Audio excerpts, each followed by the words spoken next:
Hey! Hey! Monsieur Crobard! Oui? Raconte-nous une histoire. Ok. Salut tout le monde, ici Monsieur Crobard. L'autre jour, j'ai été à la foire du livre à Bruxelles, c'était en février dernier. Et j'avais envie d'acheter des BD. Du coup, j'ai visité un peu tous les stands, mais il n'y a rien de ouf qui m'a sauté aux yeux. Non, c'est nul. Déjà lu. C'est nul. Jusqu'au moment où j'ai vu ce manga.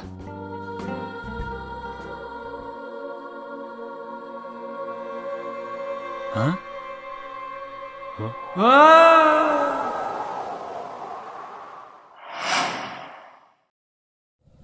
Dehors, dans la nuit froide et glacée, un homme arrive en moto, presque ivre mort.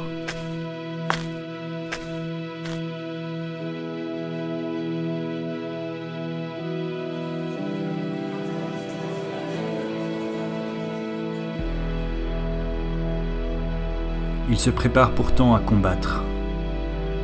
Car en effet, cet homme est un boxeur. Mais pas n'importe quel boxeur. Cet homme, c'est Reggae. Il a disputé son premier match dans les années 60. 32 rencontres, 12 victoires et 20 défaites, toutes par KO. Classé 3e au Japon en catégorie poids léger, il a chuté à la 10e place. On ignore tout de lui.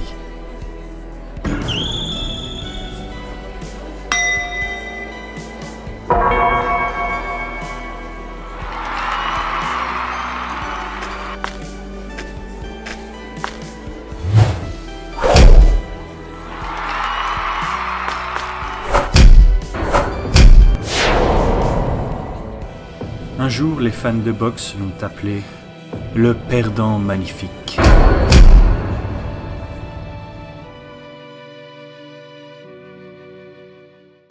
Wow! Ça a l'air trop bien! Voilà, ça, c'était ma réaction après avoir lu les quelques premières pages de cette BD. Assez intense, hein? Eh bien, j'ai été vite déçu après l'avoir lu. Malgré des dessins sublimes, l'histoire n'est pas hyper intéressante. Et ce n'est pas vraiment ce à quoi je m'attendais en lisant les premières pages. En fait, le principal problème, c'est que le héros est tellement mystérieux qu'il ne parle jamais, ou presque jamais. Du coup, on ne sait pas qui il est, vu qu'il ne parle pas. Merci, Captain Obvious. No problemo. Du coup, on a du mal à s'attacher à lui. Mais il y a quand même un élément qui m'a fait apprécier l'histoire. Et c'est... La baston. Eh oui, la baston. Je pensais qu'il y aurait beaucoup de combats, mais en fait, il n'y en a pas beaucoup. Il n'y en a que 3. Rendez-moi mon argent! Et maintenant, parlons un peu du dessin. Les dessins de ce manga sont vraiment beaux. Le dessinateur n'est autre que Jiro Taniguchi. C'est l'auteur de Quartier Lointain, une BD dont je parlerai peut-être dans une prochaine vidéo. Qui sait? Les dessins rappellent les vieilles BD franco-belges des années 80, surtout celles qui passaient dans le magazine Métal Hurlant. On sent clairement l'inspiration et c'est plutôt cool. Je donnerai à cette BD la note de 6,5 sur 10. Certes, les dessins sont magnifiques, mais malheureusement l'histoire ne m'a pas plu du tout. Alors oui, ce n'est pas ce à quoi je m'attendais, mais ce n'est pas grave. J'ai pu découvrir un dessinateur très talentueux que je ne connaissais pas du tout. Et ça, c'est bien. Ow! Hey!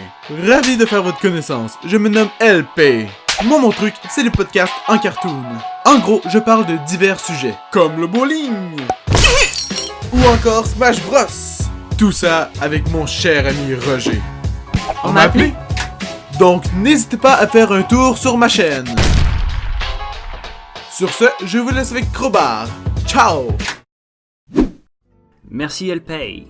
Oui, c'est un ami. Allez voir sa chaîne, le lien est dans la description. Vous êtes à présent une centaine de personnes à me suivre, et franchement, ça me fait super plaisir.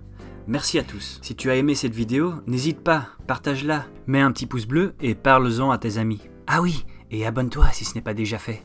Plus on est de fous, plus on rit. Allez, ciao!